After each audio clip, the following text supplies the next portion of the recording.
మీ మీద మీ ex girl friend కన్నా income tax department ఎక్కువ కన్నేసిందంటే మీరేమంటారు? ఏంటి నమ్మరా? ఎక్స్ప్లెయిన్ చేస్తా పదండి. సో బ్యాంక్స్, ఫైనాన్షియల్ ఇన్స్టిట్యూషన్స్ అలాగే ఎక్స్చేంజెస్ ఉన్నాయి కదా, వీళ్ళు ట్యాక్స్ అథారిటీస్కి డీటెయిల్ రిపోర్ట్స్ అయితే సబ్మిట్ చేస్తారు. దాన్ని స్టేట్మెంట్ ఆఫ్ ఫైనాన్షియల్ ట్రాన్సాక్షన్స్ అంటారు. వీళ్ళైతే సబ్మిట్ చేస్తూ ఉంటారు. సో దీనిలో హై వాల్యూ ట్రాన్సాక్షన్స్ అలాగే పాన్ కార్డ్ లింక్డ్ ట్రాన్సాక్షన్స్ ఉంటాయి కదా, అవి డీటెయిల్గా ఉంటాయన్నమాట.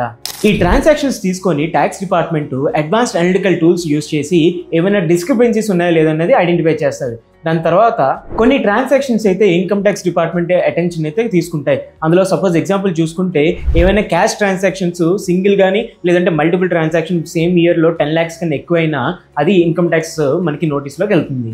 లేదా మనకి షేర్స్ లేదంటే మ్యూచువల్ ఫండ్స్లో సేమ్ ఇయర్లో 10 lakhs కన్నా ఎక్కువ క్యాష్ డిపాజిట్ చేసిన ఇన్కమ్ ట్యాక్స్ అటెన్షన్కి వెళ్తుంది.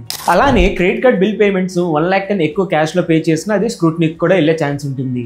అలానే చూసుకుంటే మనకి పర్చేజ్ ఆఫ్ ప్రాపర్టీ ఉంది కదా, రూరల్లో 20 lakhs లేదంటే సిటీలో మనకి 50 lakhs ఉన్న 30 lakhs కన్నా ఎక్కువ ట్రాన్సాక్షన్ చేస్తే అది కూడా అటెన్షన్ అయితే సిగ్ అవుతుంది. అలాగే ఏదైనా ఫారెన్ కరెన్సీ 10 lakhs కన్నా ఎక్కువ ఒకే ఫైనాన్షియల్ ఇయర్లో కొన్నా అది స్క్రూటినీకి వెళ్ళే ఛాన్స్ అయితే ఉంటుంది. సో ఇలాంటి డిస్క్రిపెన్సీస్ ఏమైనా ఫైండ్ అయితే మీకు స్క్రూటినీ ఉండే ఛాన్స్ ఉంటుంది, ఫైన్ పెనాల్టీ కూడా ఉండే ఛాన్స్ అయితే ఉంటుంది.